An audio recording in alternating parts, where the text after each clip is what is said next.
Waalaikumsalam warahmatullahi wabarakatuh. Selamat siang. Baik, silakan bisa dinyalakan kameranya.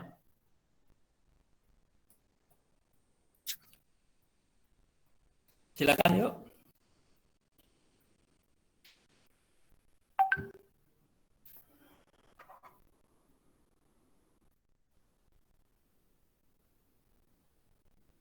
Ruri Vansa, yang lainnya?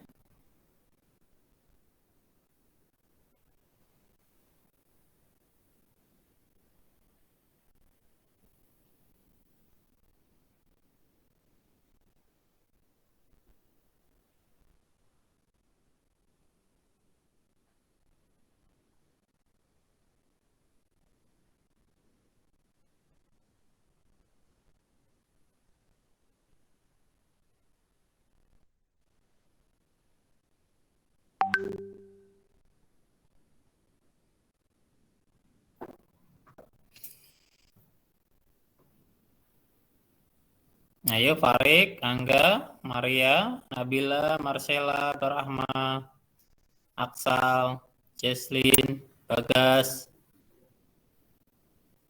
Segera buka kameranya.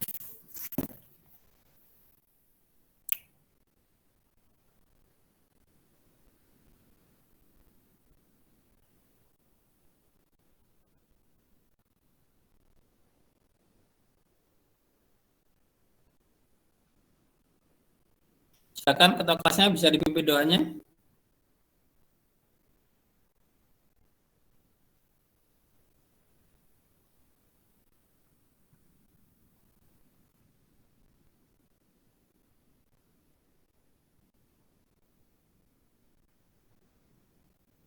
Ayo, siapa ketua kelasnya?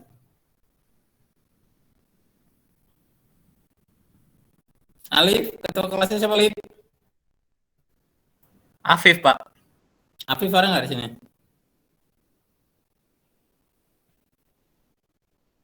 Ya sudah, Alif ya pimpin doanya Alif. Sebelum kita memulai tampil IPS pada siang hari ini, mari kita berdoa menurut agama dan keyakinan masing-masing. Berdoa dimulai.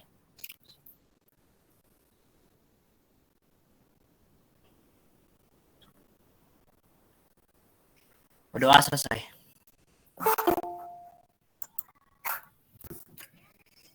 Oke, terima kasih Alif sudah pimpin doanya. Semoga dengan doa tadi ya, apa yang akan kita lakukan pada siang hari ini diberi kemudahan, kelancaran, memberikan manfaat dan berkah buat kita semuanya. Baik, sebelum Pak Gun mulai, Pak Gun memastikan saja suara Pak Gun terdengar dengan jelas.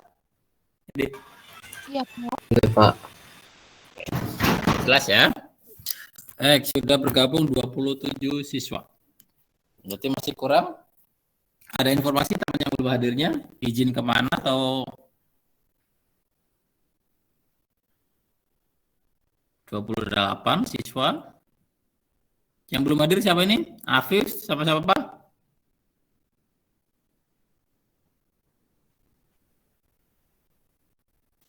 Yang belum hadir siapa lagi? Kurang tahu, Pak. Hah? Afif sama-sama.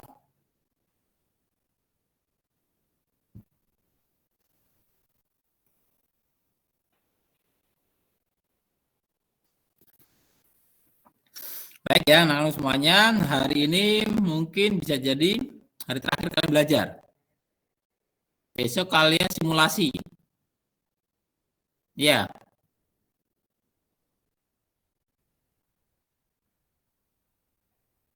Besok siang masih ada tampil kalian?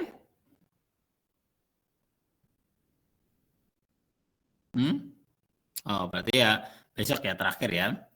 Ya, anggap aja karena ya minggu ini, hari ini atau besok itu merupakan hari terakhir kalian belajar. Ya, Pak Gun harapkan kalian bisa lebih semangat lagi ya, karena setelah itu ya kalian tinggal ujian sekolah selama seminggu dan kalian akan libur selama beberapa bulan ke depan. Ya, karena kan berarti Mei, Juni 2 bulanan lah ya. Sebelum nanti kalian masuk menjadi siswa atau siswi SMA. Ya, jadi kalian akan libur panjang dan ya Pak Gun harapkan dengan 2 bulan tanpa kegiatan atau tidak ada aktivitas belajar, ya Pak Gun mengharapkan kalian untuk bisa mengembangkan ya soft skill maupun hard skill kalian. Ya sesuai dengan passion atau minat kalian masing-masing lah. Kalau yang suka gambar, ya 2 bulan itu lah gunakan benar-benar untuk menggambar ya. Yang suka desain ya gunakanlah untuk desain ya. Yang suka main game ya cobalah 2 bulan itu kalian bisa nggak jadi pro player. Kalau emang nggak bisa ya cukuplah sebagai hobi saja gitu. Yang suka masak ya cobalah berbagai macam menu masakan ya, selama 2 bulan itu, siapa tahu nanti akhirnya kalian bisa menemukan menu masakan yang menurut kalian paling enak, bisa diterima lidah semua orang atau banyakkan orang, yang nantinya bisa lah kalian gunakan ya, seperti nanti ya, karena kita tidak pernah tahu ya. Jadi pokoknya passion atau hobi atau kesenangan atau minat kalian apapun ya dalamilah ya selama 2 bulan itu ya, terutama sesuatu yang bermanfaat atau berguna. Baik, hari ini berhubungan dengan persiapan ujian sekolah kalian yaitu IPS. Nah, sebelumnya Pak Gun bertanya, di kelas sudah dibahas dengan Bu Neng apa saja?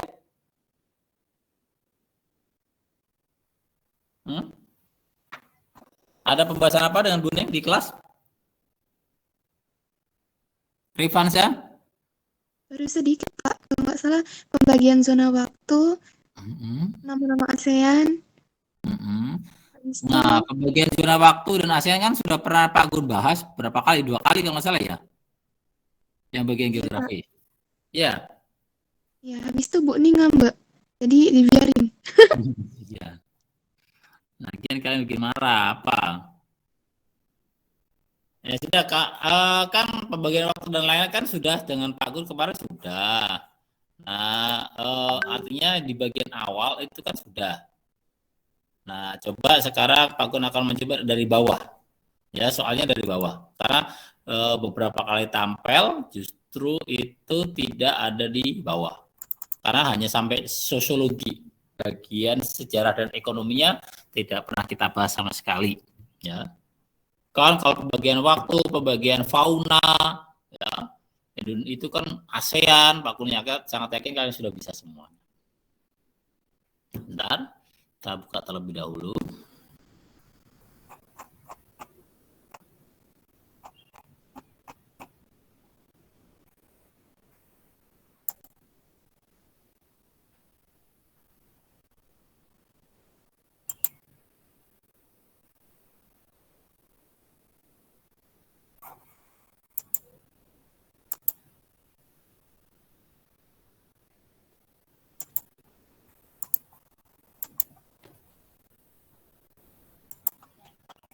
Gimana? Sudah terlihat belum layar Pak Gun?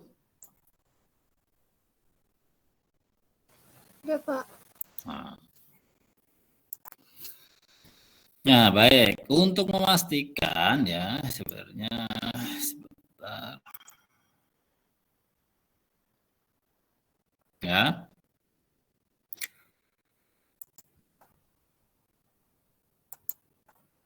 Nah,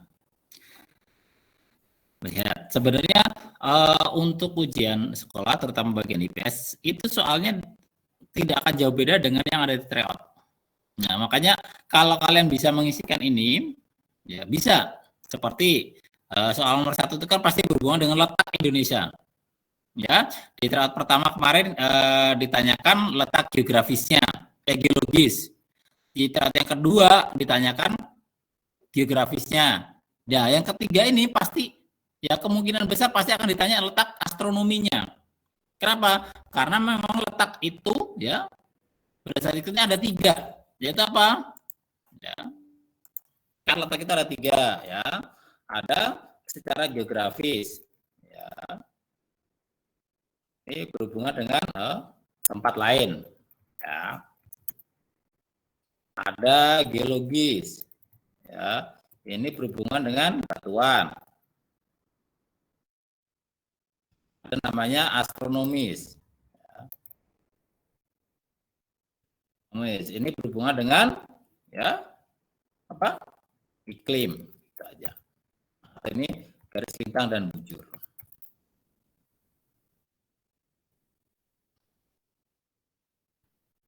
Ya, ini iklim, cuaca, pembagian waktu. Ya. Kalau batuan, apa? Berhubungan apa? Dengan gempa, gunung api, terus mineral batuan, ya, pertambangan, ya, dan itu. Ya, ini berhubungan letak, ya. Ini letak dilihat dari tempat lain. Nah. Habis itu pembagian fauna masih ingat apa aja? Hah? Apa? Asiatis, peralihan, dan lagi apa? Halo? Australis. Australis. Nah, hewannya apa saja? Asiatis itu berarti bagian barat, ya. Hewannya apa aja ya? Badak, gajah, ya. Terus apa? Primata, jenis-jenis primata ya, orangutan dan lain-lain. Ya, nanti kalian cari. Kalau peralihan berarti bagian tengah. Wilayahnya mana aja? Tengah itu Sulawesi dan Nusa Tenggara. Hewannya apa aja? Anoa, komodo, ya, dan seterusnya. Nah, tapi yang bagian ini kan sudah Pak Gun bahas bahkan sampai 2 kali ya, 2 kali pertemuan sudah membahas ini. Makanya sekarang Pak Gun akan memulai dari bawah. Nah, pembagian waktu nanti kamu cari sendiri, pasti akan bisa tuh. Barat Timur, topografi pemanfaatan, dataran tinggi, dataran rendah, pesisir, buat apa sih cocoknya? Nah, ini profil negara ASEAN, letak astronomi secara ASEAN nanti yang ditanya apa, peta wilayahnya, bendera-benderanya, karakteristik benua Amerika, batas negara Jepang, negara bagian Australia, nah, dan seterusnya. Nah, sekarang Pak Gun akan membahas atau memberitahukan bagian yang ya, bagian bawah atau dari terakhir. Oke. Nah, baik, bagian sejarah. Yang pertama berhubungan dengan Konferensi Asia Afrika. Tentunya kalian pernah semuanya dengar tentang Konferensi Asia Afrika, atau mungkin kalian pernah jalan-jalan ke sana. KA atau Konferensi Asia Afrika di mana pelaksanaannya?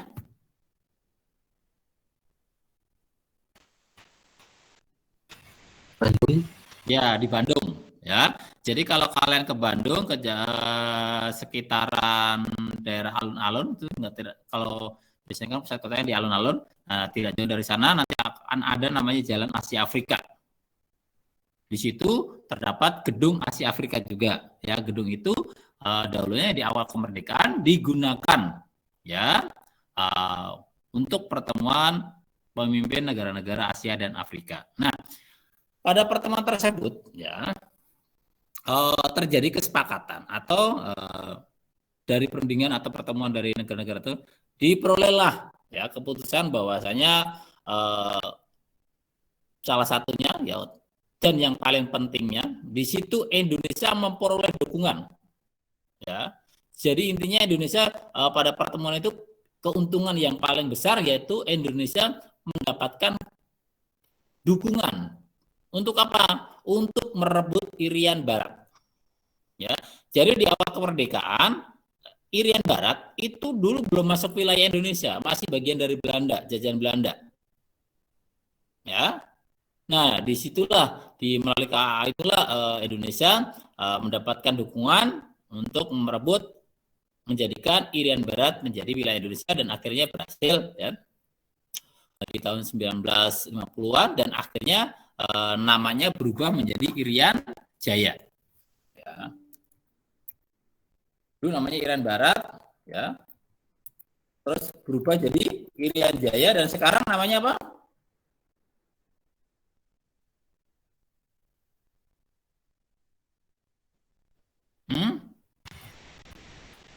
Sekarang kan namanya Papua.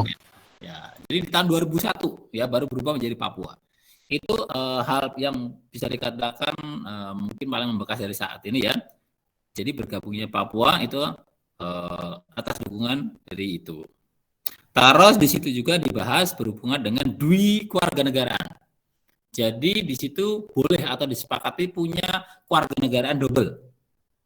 Karena memang sebelum kemerdekaan orang Cina juga di Indonesia cukup banyak, ya. Makanya di situ ada kesepakatan bahwasanya satu orang itu boleh punya dua kewarganegaraan, Indonesia dan RRC atau Cina. Terus juga menggalang persatuan dan kerjasama antara negara-negara Asia dan Afrika.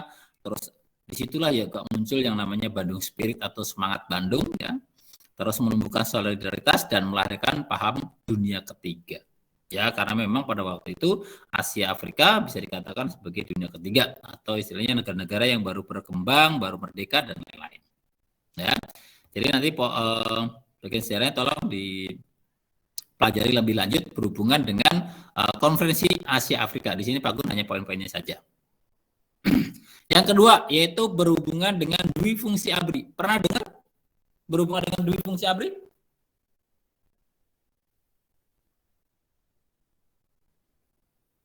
Halo? Pernah dengar yang berhubungan dengan dwi fungsi ABRI nggak? Halo?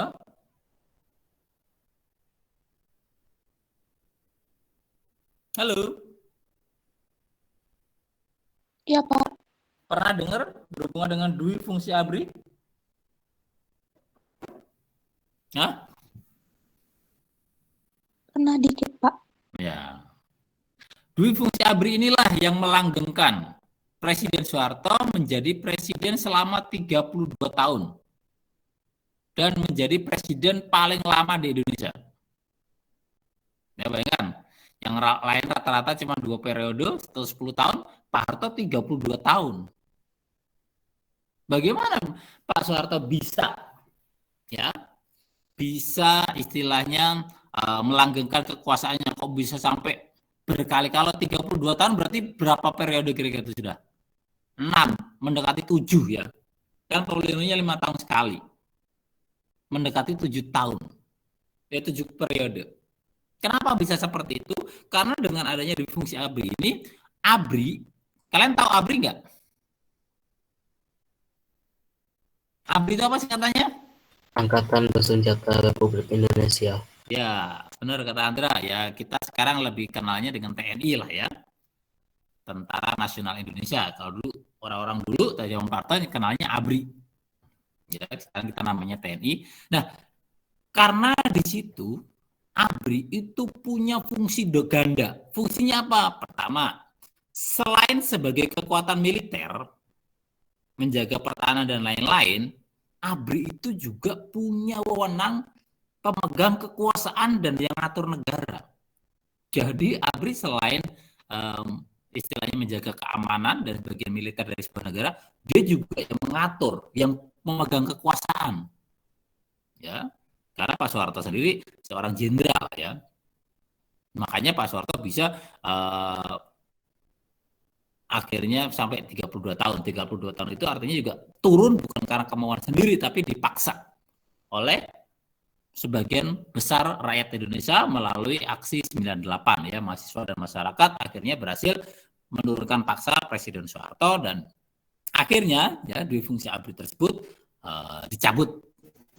Ya, jadi tidak boleh lagi seperti itu. Jadi kalau tentara mau menjadi presiden atau menjadi pejabat negara, dia harus melepaskan seperti yang dialami atau dilakukan oleh siapa? Anaknya Pak SBY? Agus Harimurti. Ya, Agus. Ya, dia kan sebenarnya pangkatnya sudah cukup gede. Tapi karena dia mau masuk ke politik, dia mau mendaftarkan diri menjadi waktu itu gubernur DKI, ya dia harus melepaskan itu. Ya, karena sudah ya. Jadi ini berhubungan sekali lagi dengan dui fungsi ABRI ya, yang implementasinya mulai tahun dari 24 sana ya. Ini berhubungan dengan dui fungsi ABRI. Oke, nanti untuk lebih jelasnya kalian bisa browsing, bisa baca dan lain-lain. Karena kalau dijelaskan di sini nanti waktunya tidak cukup.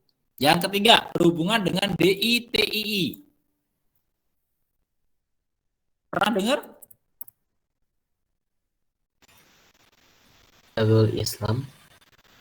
TII-nya apa? Singkatannya.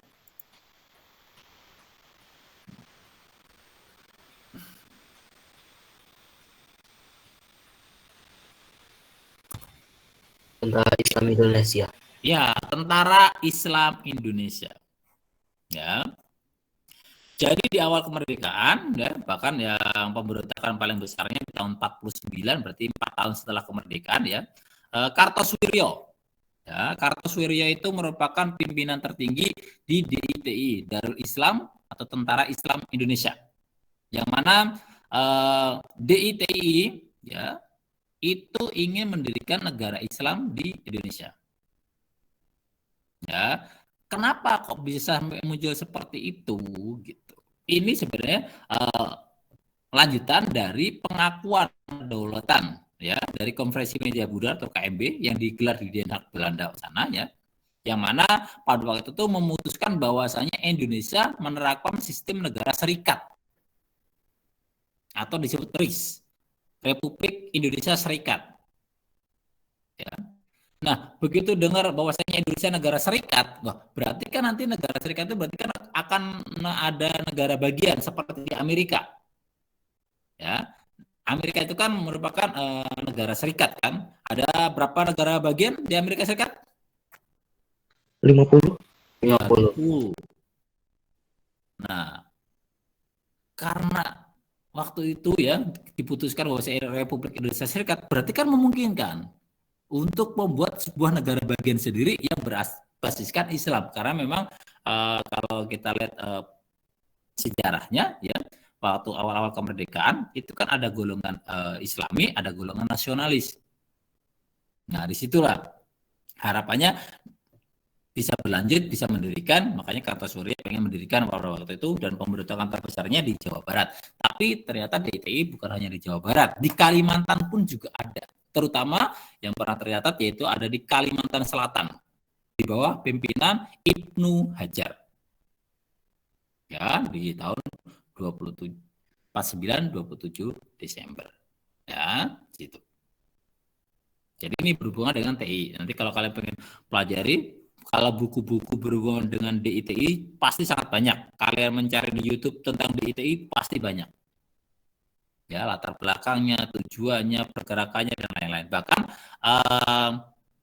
prestasinya mungkin sekarang mungkin masih ada, ya, bagian-bagian dari DITI yang masih punya cita-cita, punya angan-angan untuk bisa mendirikan, ya, negara Islam di Indonesia. Nah, seperti itu.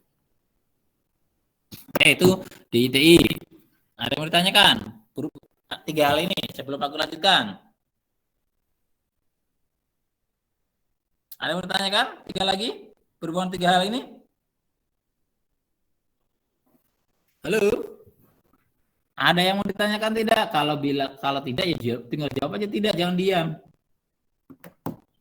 Aku nggak tahu. Ada yang ditanyakan tidak? Tidak, Pak. Bisa dimengerti semuanya? Bisa, Pak. Oke. Yang keempat, berhubungan dengan peristiwa Rengas Dengklok. Nah, ini pasti kalian sering dengar lah, ya. Apa ini? Keputusan Rengas Dengklok ini. Yang kalian pernah dengar tentang apa Rengas Dengklok?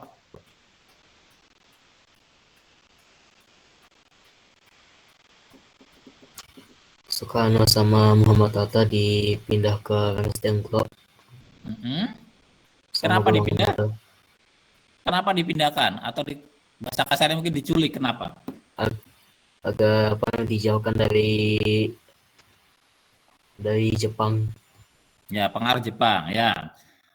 Ya, apa yang dikatakan Safir ada benarnya, ya. Setelah Jepang, ya, memberikan janji kemerdekaan Indonesia dengan membentuk yang namanya BPUPKI, ya, Badan Persiapan, ya, untuk Kemerdekaan Indonesia. Ya, di situ ketuanya masih ada orang Indonesia, ada orang Jepang. Nah, setelah BPUPKI selesai, yaitu dengan kekalahan Jepang, ya. Jepang kalah di Perang Pasifik sehingga pada waktu itu Soekarno-Hatta ya dipanggil ke Dalat Vietnam oleh Jenderal Terauchi ya yang ada di Vietnam sana, Dalat Vietnam ya, untuk segera memerdekakan diri ya. Tujuannya apa? Kok buru-buru amat gitu. Ternyata Jepang lagi pengen mencari simpati rakyat Indonesia, untuk mencari dukungan rakyat Indonesia karena Jepang pada waktu itu sebenarnya sudah kalah. Nah, akhirnya BPUPKI dibubarkan, diganti dengan PPKI, Panitia Persiapan Kemerdekaan Indonesia. Nah, ternyata berita kekalahan Jepang di Perang Pasifik itu terdengar sampai ke Indonesia melalui berbagai macam radio. Dari yang muda, yang golongan muda, golongan tua mulai dengar. Nah, disitulah muncul istilahnya perselisihan antara golongan muda dan golongan tua. Golongan tua pengennya ya segera merdeka, tapi tunggu dulu sampai persiapan segala sesuatunya dari aparaturnya, undang-undang dan lain-lain siap. Tapi bagi golongan muda tidak mau. Pokoknya segera merdeka, jangan sampai nanti Jepang punya kekuatan baru lagi, Jepang masuk lagi dan baru kita berjuang lagi. Pokoknya kita langsung merdeka saja, tanpa perlu menunggu persetujuan Jepang dan lain-lain. Nah, karena keinginan pemuda yang pengen segera memerdekakan, makanya tadi peristiwa penculikan golongan tua ke Rengas Dengklok itu terjadi. Harapannya selain untuk mendorong, mendesak golongan tua agar memerdekakan, memproklamirkan Indonesia sebagai negara merdeka, juga untuk menghindari pengaruh Jepang. Ya, di situ. Pokoknya berhubungan dengan peristiwa Rengas Dengklok ya. Terus yang berikutnya berhubungan dengan diplomasi di awal kemerdekaan. Nah, kalau ngomong diplomasi berarti ngomongin apa nih?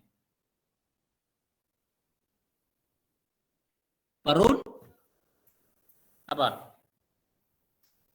Kalau diplomasi berarti kita bicaranya apa? Perundingan. Ya, perundingan. Kalian mungkin juga sudah membaca sejarah ya, bagaimana setelah Indonesia merdeka ya, itu kan terjadi perundingan-perundingan yang gede. Beberapa perundingan yang pernah kalian dengar, perundingan apa aja? Baik itu dengan Belanda, Sekutu dan yang lainnya. Perundingan Linggarjati. Ya, perundingan Linggarjati, terus Perundingan Renville. Romroyen sama KMB. Ya, KMB. Nah, ngapain sih kita berdiplomasi dan lain-lain ya? Sebenarnya tujuan utama dari berdiplomasi itu ya, pertama untuk mendapatkan pengakuan dulu dari negara-negara di luar sana bahwasanya Indonesia sudah menjadi negara yang merdeka, sudah menjadi negara yang berdaulat ya. Terus yang kedua juga ya untuk menghindari konflik atau peperangan di wilayah Indonesia, karena baru merdeka itu harusnya konsentrasinya untuk mempersiapkan pemerintahan, memulihkan perekonomian. Kalau kita masih perang full seperti sebelum kemerdekaan, ya, nanti malah tambah hancur. Makanya banyak sekali dari pemimpin kita memilih untuk berunding. Ya, perundingannya cukup banyak. Ada yang hanya menetapkan Indonesia itu wilayahnya ya hanya Jawa, Sumatera, Kalimantan.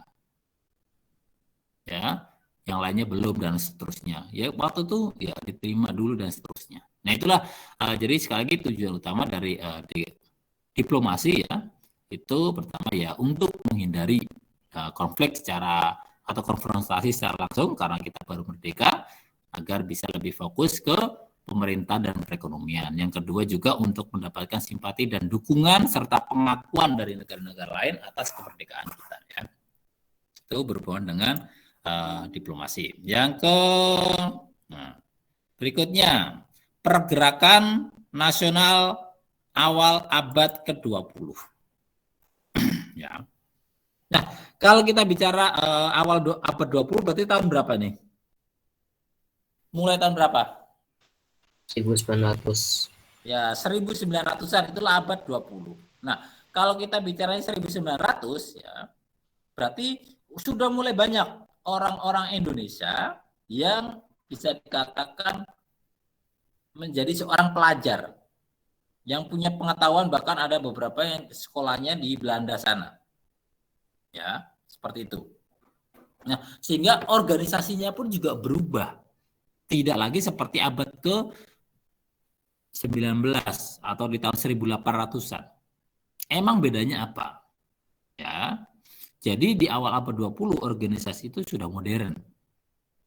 Ya, seperti organisasi Budi Utomo, ya, SI, Syarikat Dagang Islam, yang merupakan cikal bakal Partai Komunis ya pada waktu itu.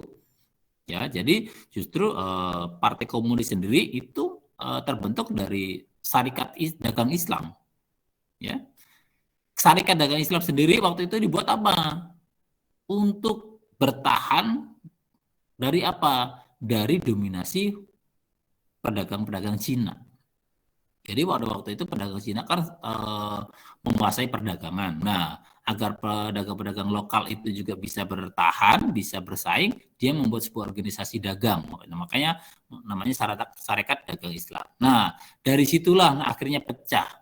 Yang satu pengen juga ikut bergerak secara politik untuk bisa memerdekakan, yang satunya pengen tetap ke dagang. Makanya ada namanya SI merah dan SI putih. Nah, SI merah inilah yang menjadi cikal bakal perjuangan kemerdekaan Indonesia, ya, dan melalui ideologinya, ya, sehingga yang mulai cikal bakal komunis dan lain-lain. Makanya ya mungkin kalian ketika dengar kata komunis sesuatu yang menakutkan. Ya, padahal sebenarnya komunis itu hal yang biasa saja. Ya, sama halnya dengan demokrasi dan lain-lain, ya. Sebuah ideologi saja biasa. Hanya kadang di Indonesia media saja yang selalu memberitakan, menggambarkan komunis itu sesuatu yang menakutkan. Ya. Kenapa? Karena selama 32 tahun dulu ya, selama Pak Soeharto menjadi presiden, itu 1 tahun sekali itu diputar film G30 SPKI. Padahal G30 SPKI sendiri itu kan juga bukan gambaran sebenarnya. Banyak hal yang direkayasa atau tidak semestinya. Ya, kan seperti itu. Nah, selanjutnya selain mulai terorganisir ya, pemimpin dan penggerak organisasi itu rata-rata berasal dari golongan priai atau pelajar.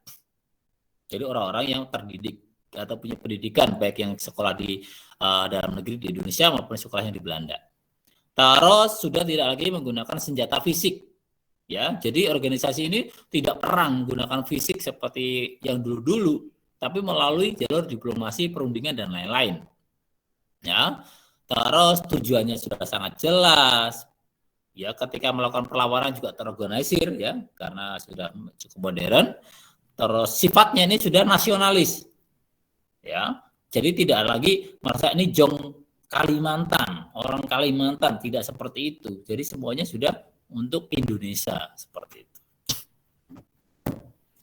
Dan yang terakhir yaitu cirinya yaitu tidak terlalu bergantung dengan pemimpin. Ini ciri dari pergerakan nasional abad ke-20. Nah, berikutnya berhubungan dengan ketentuan sewa tanah. Nah, Raffles. Kalau Raffles ini berarti dari mana nih? Belanda atau Inggris?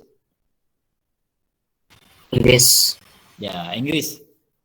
Jadi setelah kemerdekaan pada masa penjajahan Inggris ya, Gubernur Raffles itu membuat sebuah sistem, membuat sebuah aturan yang namanya sistem sewa tanah. Nah, ini yang benar-benar bisa dikatakan sebuah sistem yang paling menyengsarakan berhubungan dengan agraria atau pertanahan. Bagaimana tidak mensengsarakan? Ya, lihat ada 4 hal. Bayangin, petani harus menyewa tanah meskipun dia seorang pemilik tanah. Jadi karena ya Indonesia itu dijajah ya, menurut mereka ya tanah itu milik mereka. Walaupun petani itu sudah menggarap berpuluh-puluh tahun dari generasi ya, tetap mereka harus menyewa. Jadi intinya mereka harus menyewa tanahnya sendiri.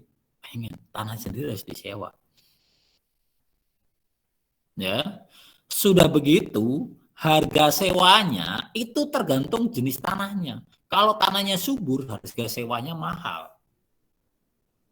Ya, kalau memang tanah itu kurang subur ya harganya murah. Jadi harga sewanya tergantung kesuburan tanah atau tingkat nilainya tanah tersebut. Terus nyewanya itu nggak mau dibayar pakai itu hasil tani, maunya dibayar pakai uang tunai. Ya. Jadi kalau menyewa tunai nggak mau dibayar dengan itu. Dan yang terakhir, nah kalau yang nggak punya tanah bagaimana? Orang yang sudah nggak punya tanah itu masih diwajibkan bayar pajak. Jadi inilah salah satu kebijakan atau aturan dari Gubernur Raffles dari Inggris yang menyebabkan kesengsaraan di masyarakat Indonesia cukup berat. Kalau dulu pernah Pak Gun ya, dari kakek Pak Gun pernah dulu cerita, itu zaman itu lagi susah banget. Kadang katanya singkong satu aja bisa dimakan sekeluarga. Kadang. Saking susahnya bahan pangan, saking sulitnya kata dia. Ya. Oke, itu dua hal berhubungan dengan Raffles dan ini. Oke, sebelum Pak Gun lanjutkan, ada yang mau disampaikan, ditanyakan? Silakan. Halo? Ada yang mau disampaikan atau ditanyakan? Maaf, Pak Gun angkat telepon sebentar ya.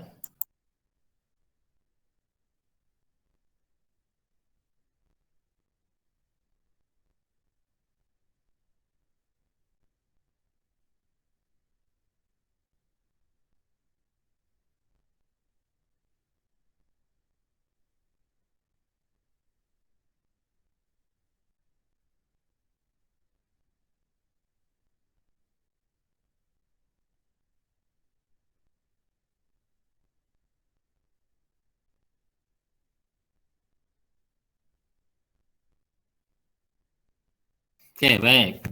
Bisa dimengerti semuanya? Bisa. Hah? Bisa?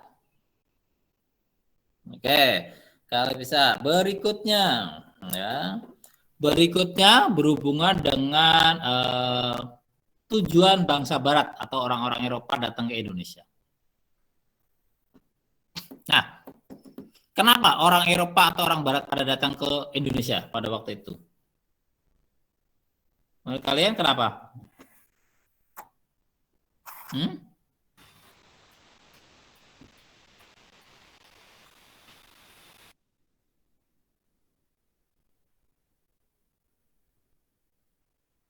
Kenapa orang-orang Eropa atau orang-orang Barat pada datang ke Indonesia? Kenapa? Mencari rempah-rempah. Ya, salah satu tujuan utamanya itu mereka mencari rempah-rempah. Kenapa mereka sampai harus mencari ke Nusantara atau ke wilayah Indonesia untuk mendapatkan rempah-rempah? Ini sebenarnya sebagai efek dari jatuhnya Konstantinopel. Ya, Turki Utsmani. Ya, Turki itu kan merupakan wilayah kalau saat ini itu sebagian wilayahnya ada di benua Eropa dan ada di Asia. Makanya kadang orang Turki sendiri bingung dia sebagai orang Eropa atau sebagai orang Asia ya, seperti itu. Nah, apa hubungannya jatuhnya Konstantinopel dengan rempah-rempah? Ya, jadi Konstantinopel itu merupakan pintu gerbang masuknya rempah-rempah ke Eropa. Nah, begitu jatuhnya Konstantinopel sehingga apa? Rempah-rempah sulit didapatkan. Ya, sulit itu bukan berarti tidak bisa, tapi ada. Karena susah pasti harganya menjadi mahal banget. Nah, karena mahalnya rempah-rempah tadi, ya, makanya mereka bertekad untuk melakukan penjelajahan atau ekspedisi untuk menemukan tempat-tempatnya, ya, di mana sih sebenarnya. Kenapa mereka seperti itu tadi? Untuk mendapatkan harga yang murah. Apalagi di Eropa pada waktu itu perkembangan ilmu pengetahuan dan teknologi cukup maju, ditandai dengan adanya revolusi industri, ditemukannya mesin uap, sehingga produksi juga besar-besaran, bisa melakukan penjelajahan lebih jauh dan seterusnya. Dan akhirnya Portugis melalui Portugis pertama kali masih sampai Malaka, tapi terpukul mundur, balik lagi, yang kedua baru berhasil. Nah, tujuan awalnya untuk mencari rempah-rempah. Tapi ternyata begitu sampai ke Nusantara, ya, terutama wilayah Maluku, mereka sangat kagum bahwasanya disinilah surganya rempah-rempah, sehingga mereka pengen memonopoli, pengen menguasai perdagangan rempah-rempahnya. Nah, Untuk bisa menguasai perdagangan rempah-rempahnya apa? Ya, dia harus pakai militer, pakai pasukan. Ya, harus pakai militer dan pakai pasukan. Karena kalau tidak ya nggak akan bisa memonopoli. Nah, dengan pasukan dan militernya inilah akhirnya kolonialisme, imperialisme atau penjajahan terjadi. Ya, jadi orang Eropa itu awalnya hanya untuk mencari rempah-rempah. Begitu melihat banyaknya rempah-rempah, pengen menguasai, memonopoli. Untuk bisa mewujudkannya, ya dia pakai pasukan, pakai tentara, pakai prajurit. Ya, menjajah dan juga ikut campur urusan politik pemerintahan Indonesia pada waktu itu. Ya, seperti ketika mereka datang ke Nusantara belum ada Indonesia. Adanya masih ya kerajaan Ternate, Tidore, Kutai, Sriwijaya, Majapahit dan lain-lain. Ya. Ini salah satunya ya. Oke, bisa dilanjutkan? Halo?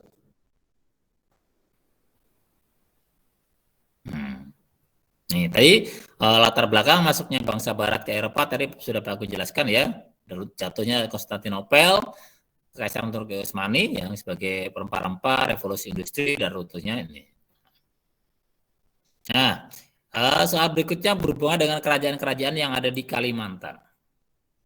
Ya, ini di sini diharapkan kalian mengenal lah kerajaan-kerajaan yang ada di Kalimantan. Karena Pak Kur sangat yakin kalian mungkin yang paling tahu ya kerajaan mana?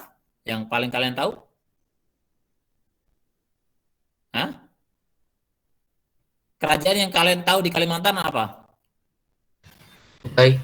Ya, Kutai aja kan. Padahal di Kalimantan sendiri itu juga cukup banyak kerajaan-kerajaan di Kalimantan. Ya. Ini yang Pak Agun di situ aja cuman yang ada di Kalimantan Timur saja. Di Berau sana ada namanya Kerajaan Sambaliung. Ada Kerajaan Tidung. Ya, ada Kerajaan Bulungan. Ya, yang saat ini Bulungan menjadi ibu kota Kaltara. Dan kerajaan-kerajaan yang lainnya. Intinya di sini nanti diharapkan kalian bisa mengetahui letak lokasi suatu kerajaan ya yang ada di Indonesia, terutama di Kalimantan. Nanti cari lokasinya dan lain-lain. Terus berhubungan dengan asal usul nenek moyang orang Dayak. Ada yang pernah membaca tentang asal usul nenek moyang orang ini? Orang Dayak? Pernah nggak?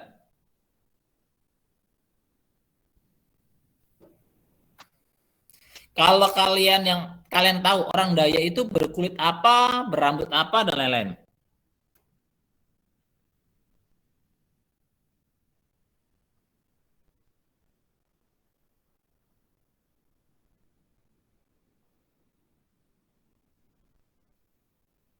Halo?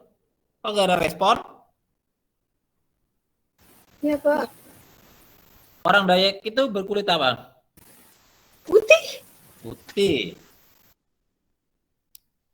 Nah, kenapa orang Dayak itu berkulit putih? Ya, makanya di sini diharapkan ya karena kalian tinggal di Kalimantan Timur ya, diharapkan nanti kalian tahu asal usul ya dari nenek moyang orang Dayak atau orang yang tinggal di Kalimantan.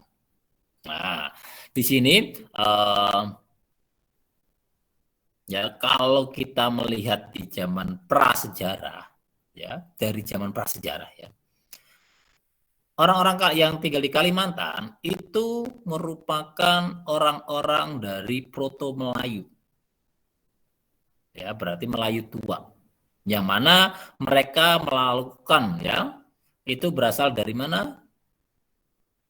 Ya, dari Yunan di Cina Selatan. Mereka melakukan perjalanan masuk ke wilayah Nusantara melalui dua rute, ada rute barat dan rute timur. Rute baratnya melalui apa? Melalui Thailand, Semenanjung Melayu, Sumatera, baru menyebar ke seluruh wilayah Nusantara. Dan rute timurnya melalui Vietnam, Taiwan, Kepulauan Filipina, Sulawesi, baru tersebar ke wilayah Nusantara. Ini rute perjalanan mereka. Ya, dengan dulu kapal bercandiknya. Nah, di sini di tahun 87 ya, Oman dan didukung oleh INO tahun 99 menyatakan bahwasanya suku Dayak itu keturunan imigran dari provinsi Yunan. Cina Selatan, tepatnya di Sungai Yangtze Kiang. Nah, berarti ya sangat wajar kalau orang Dayak itu berkulit putih karena memang dia oriental kan. Kalau kalian lihat orang Dayak asli itu kan oriental, putih, sedikit sipit, rambut lurus, ya Asia Timur lah. Ya karena memang kalau kita melihat ke belakang ternyata mereka keturunan dari sana, seperti itu. Ya, nanti kalau kalian mau pengen tahu tentang sejarah orang Dayak, asal usul dan lain-lainnya, ya silakan nanti googling sendiri, baca karena artikelnya cukup panjang. Kalau Pak Guru sampaikan di sini, ya nanti malah tidak selesai. Ya, atau ada yang menambahkan di sini ada orang Dayak mungkin? Yang kelas 9 sepertinya ada orang Dayak. Siapa? Orang Dayak di sini? 9 Bravo ada orang Dayak nggak? Halo? Teman kalian ada orang Dayak nggak? Halo? Ada teman kalian orang Dayak tidak? Kok diem semua? Nggak tahu, Pak. Yang orang Dayak itu si Darel apa siapa itu? Ya. Mungkin, Pak. Siapa? Oh, Kevin. Iya, Kevin kok Darel. Ya, Kevin. Ya, Kevin itu kan Dayak. Lihat mukanya Kevin. Ya, itu seperti itu. Lebih ke oriental. Nah, seperti orang Manado. Itu juga kemungkinan ya seperti itu. Nah, oke. Ada yang menambahkan berhubungan dengan orang Dayak? Siapa tahu mungkin dapat cerita atau pernah membaca tentang orang Dayak? Ada yang menambahkan tidak? Tidak, Pak. Oke, kalau tidak, sekarang lanjut ke berhubungan dengan perkembangan atau pembagian waktu di masa prasejarah atau praaksara, ya. Yang mana urutan perkembangan pada masa praaksara yaitu dibagi menjadi 2, ya. Kalau kita di sini kalau mau itu dibagi menjadi 2, ya. Yang mana ada namanya zaman megalitikum dan zaman tembaga. Nah, tapi yang paling banyak ini, nah di zaman megalitikum, ya, itu dibagi menjadi 3 bagian. Ini, ya, ini zaman megalitikum atau batu besar. Atau batu besar, ya. Nah, di zaman megalitikum atau batu besar ini, ya, itu dibagi menjadi 3. Nah, ada namanya paleolitikum, mesolitikum, dan yang terbaru yaitu neolitikum. Ya, cirinya apa sih? Nah, paleolitikum itu sebagai kehidupan awal yang mereka mana untuk memenuhi kebutuhannya mereka berburu, meramu, mengumpulkan makanan.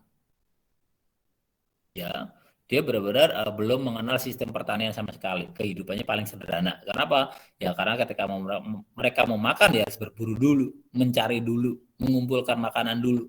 Seperti itu. Nah, ciri ya, peninggalannya, batuannya itu masih bersifat kasar. Ya, kapal genggam dan lain-lain. Dari batu-batu tapi masih bentuknya kasar. Baru di masa yang kedua atau pertengahan ada namanya mesolitikum. Ya, di mana di sini mereka mulai bercocok tanam, mulai menanam. Tapi bukan berarti dia tinggal di satu tempat secara terus-menerus, tidak. Ketika tempat menanamnya sudah tidak subur, mereka akan pindah ke tempat yang baru. Teman medannya seperti itu. Nanti dia akan kembali ke tempat lama ketika tanah itu sudah subur. Buktinya apa? Ya, buktinya ditemukan berbagai macam kerang di satu tempat di goa di pesisir pantai, ya, atau sampah dapur lah seperti itu. Dan yang paling modern yaitu masa perundagian atau neolitikum. Di sini mulai peralihan antara zaman batu ke zaman besi atau zaman tembaga. Nah, ini nanti kalian bisa ngurutkan ya, mana yang diurut. Jadi urutannya ini yang awal, ya ini bisa dikatakan awal, ini tengah, yang tengah batu, dan ini akhir atau yang muda. Bagaimana? Bisa dimengerti? Halo? Bisa dimengerti? Nah, ini hanya beberapa aja ya yang hidup, yang hadir ya ceritanya kok. Oke, Sekarang berikutnya kita masuk ke bagian ekonomi. Nah, ya, jadi sejarahnya tadi seperti itu.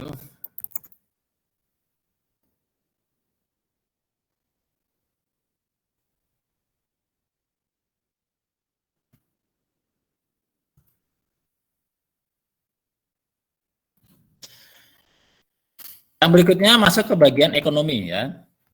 Nah, di sini tanyakan berhubungan dengan keunggulan komparatif.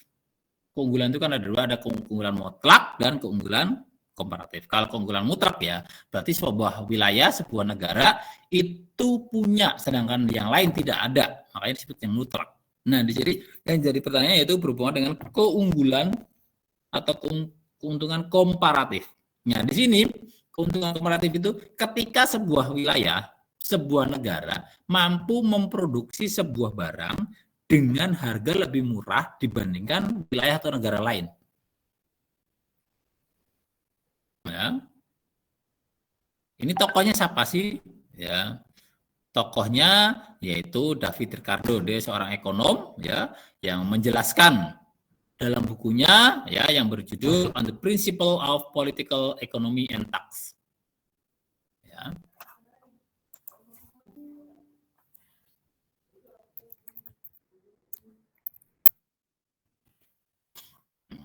Itu ya berhubungan dengan keunggulan kooperatif. Makanya kenapa Cina itu jadikan tempat negara-negara maju untuk memproduksi barang, taruhlah iPhone. iPhone punya Amerika tapi produksinya di Cina. Karena Cina mampu memproduksi iPhone lebih murah bandingkan Amerika. Kan seperti itu. Itu salah satu namanya keunggulan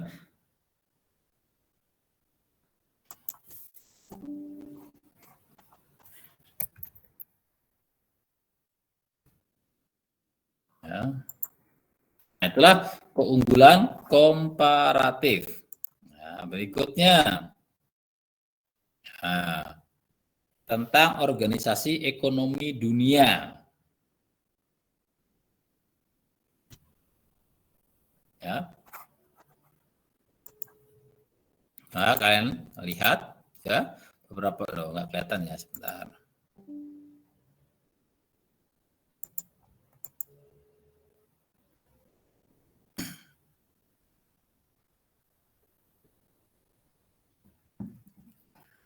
Baik, ini berhubungan dengan nah ini pengetahuan kalian berhubungan dengan organisasi ekonomi dunia. Ya. Ya, kalau kalian mau cari lagi ya sebenarnya masih banyak, tapi ini yang umum yang sering ditanyakan ya ini. APEC, Asian Pacific Economic Corporation. Ya, negara-negara Asia Pasifik. GATT atau General Agreement of Tariff and Trade. Ya, jadi ini dibentuk untuk menghilangkan hambatan perdagangan internasional berhubungan dengan tarif dan kuotanya. Ada WTO World Trade Organization, ada OPEC, ya ini eksportir minyak dan lain-lain.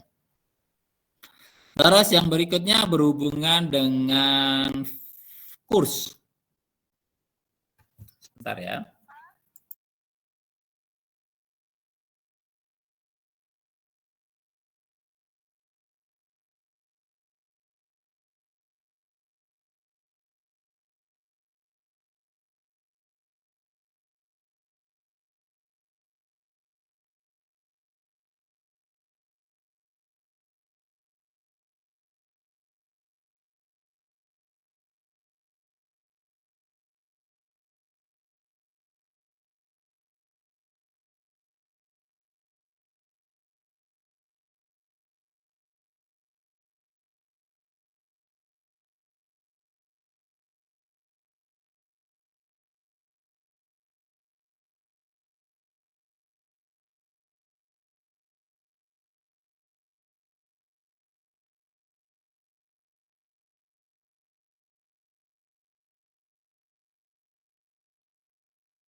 Ya pas Pak Prabowo.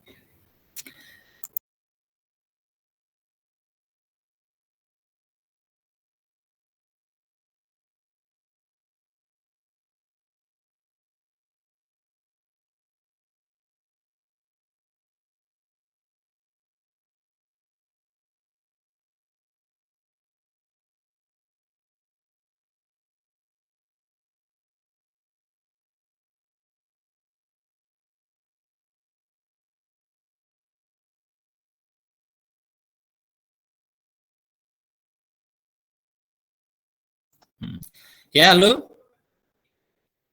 Ya, oke, ini yang terakhir karena sebentar lagi setengah jam lewat 25 dan sebentar lagi tepatnya akan dipakai. Oke,